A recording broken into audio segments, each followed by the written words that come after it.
जी भाई, हम ना इस छोटा सा होटल है और हम यहाँ पहुँचे हैं। ये रेस्ट एरिया में मौजूद है और यहाँ जो पीछे मेरे ये भाई आप देख रहे हैं, तो हम इनसे पूछते हैं इस होटल में किस किस चीज़ होती है, कौन सी चीज़ होती है खाने के लिए, ताकि जो मुसाफिर लोग आते हैं हमारे लाहौर से आते हैं, कराची, इस्लामाबाद से, फैसलाबाद से, उनको पता चले कि ये इस होटल पे कौन कौन सी चीज़ होती है। तो ये भाई हमारे यहाँ। अस्सलाम वालेकुम सर, कैसे हैं? क्या नाम है आपका? माशाल्लाह।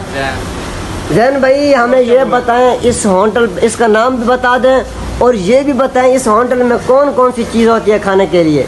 ये सुल्तान रेस्ट एरिया है। सुल्तान रेस्ट एरिया, थोड़ा जोर से बोलो। जी, सुल्तान रेस्ट एरिया है। और ये जो इसको क्या कहते हैं?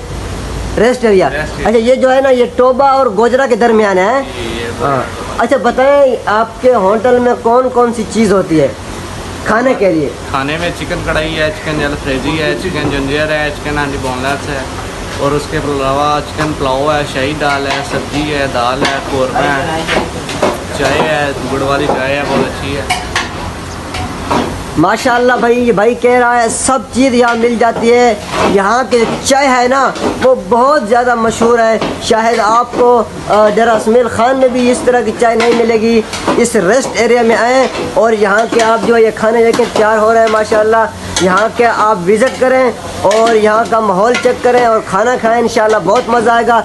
और हम भी यहाँ खड़े हैं तो किसी ने हमें बताया है कि माशाल्लाह यहाँ के जो खाने हैं बहुत लजीज हैं। और इस भाई ने इंटरव्यू भी दिया, ये कह रहा है कि यहाँ माशाल्लाह अच्छा माहौल होता है। गाड़ी खड़ाने के लिए आप देख सकते हैं, पार्कें बनी हुई हैं, कुर्सियाँ पड़ी हैं, आप आएँ यहाँ आराम सुकून से बैठें और बहुत मज़ा आएगा। तो ये था हमारा आज का भाई एक छोटा सा व्लॉग जो हमने रेस्ट एरिया में जाकर बनाया है। ये रेस्ट एरिया गोजरा और टोबा के दरमियान है। अगर ये आज का हमारा एक छोटा सा व्लॉग अगर आपको अच्छा लगे तो हमें लाइक, शेयर और फॉलो ज़रूर करना। बहुत शुक्रिया।